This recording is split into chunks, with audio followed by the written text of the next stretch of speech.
Hey, what's going on? This is Ryan at Intersection Records, and just learned that Bob Weir has passed away at the age of 78. Bob Weir, the guitar player and lead singer, co-lead singer of the Grateful Dead.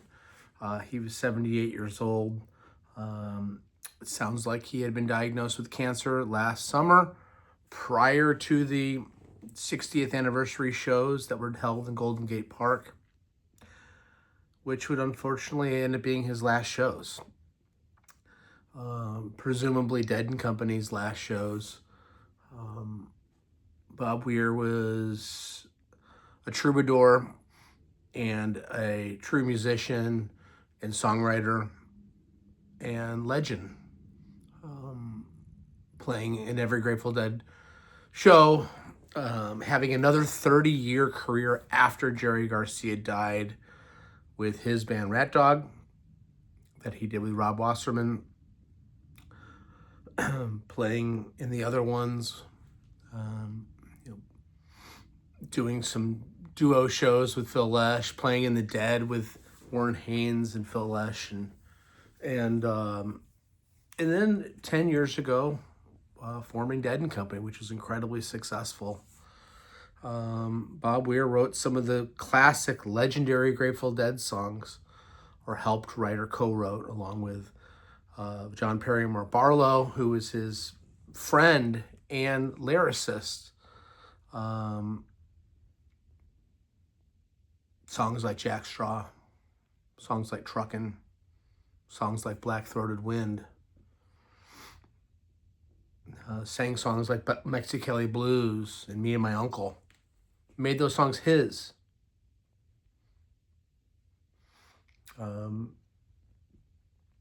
The other one of his first great songs. It's just unclear when he died. It sounds like maybe it was today, which I guess is I don't even know what today is, the 9th of January 2026, or the 10th. He had a solo career as well, and had his 1972 album Ace. Listen to the track listing: The Greatest Story Ever Told, written by Mickey Hart, Robert Hunter, and Bob Weir. Black-Throated Wind, again, John Perry Barlow. One of my favorite songs that he ever did. I'm a St. Louisan, and he would come to St. Louis every year, and he would play that song because it references St. Louis in it. And it was just it was awesome seeing him. I saw him with Grateful Dead and Jerry Garcia half a dozen times or more, but really it was after Jerry died, seeing him in places like Mississippi Nights with Rat Dog, with Johnny Johnson sitting in. Seeing all those Rat Dog shows and post Grateful Dead shows that really endeared me to him, because he was a leader. He was holding the fortress down of the Grateful Dead. There would always be a Jerry Garcia, lead guitar player, whether it would be Jimmy Herring or Warren Haynes or John Mayer. But Bob Weir was still Bob Weir, and Bob Weir was still giving you the vocals on songs like Looks Like Rain. The rest of the track listing on his first solo album, Ace, Greatest Story, Black-Throated Wind, playing in the band, a Weir, Hart, and Hunter song, Looks Like Rain. Mexicali Blues, Weir and Barlow. One More Saturday Night, just Bob Weir. Cassidy. What a beautiful song that is. What beautiful, again, lyrics by John Perry Barlow. But you can't have great lyrics unless you have great melodies. And that's what Bob Weir was. He was an interesting rhythm guitar player. He wasn't a lead player. He knew where every single, G chord was, and all the different locations that you could find, and intricate spots where you can put a counterpoint to something that the band's doing. I don't want to say just what Jerry's doing, because it was a band with a guy like Phil Lesh that's also doing counterpoints and melodies. One of my guilty pleasures songs by by the Dead was Bombs Away. Bombs Away, I guess I'm back in love again. Came out in 1978 off the Heaven Helps the Fool Soul album. It just made me smile. Even though maybe that's not somebody's favorite song by the Grateful Dead.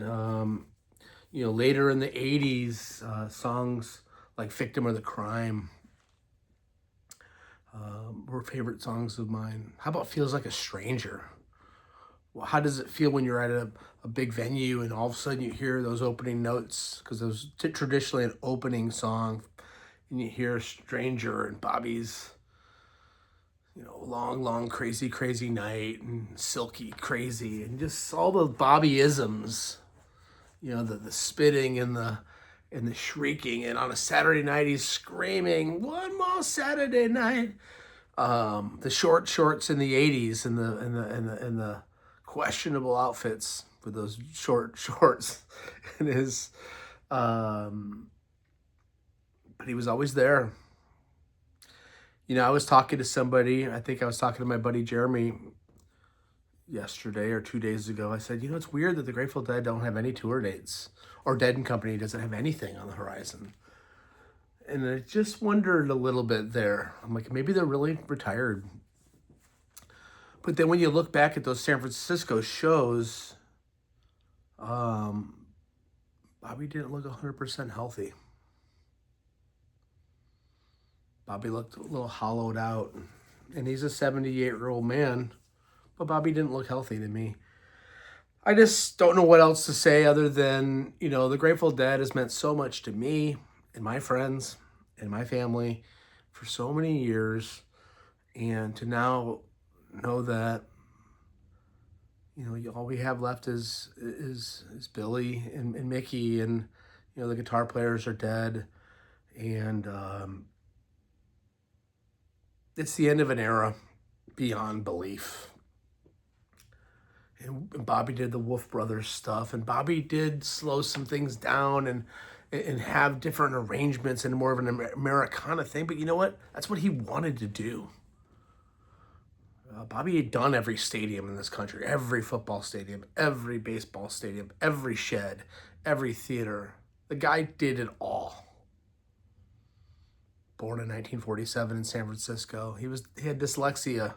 He had trouble learning, but he sure was able to learn the guitar. And one of his teachers, amongst others, amongst David Nelson and Yorm McCauken, was Jerry Garcia, who was almost like a father figure. They met on New Year's Eve, 1965, formally, when Bobby and his friends overheard some guitar playing coming out of a music shop. And the rest is history. And the rest is a beautiful, decorated history with so many tales. And this story hasn't been told properly, probably. And maybe it shouldn't be told properly. It can live on in mythology instead of having to break everything down so calculated. The Grateful Dead were part of mystery.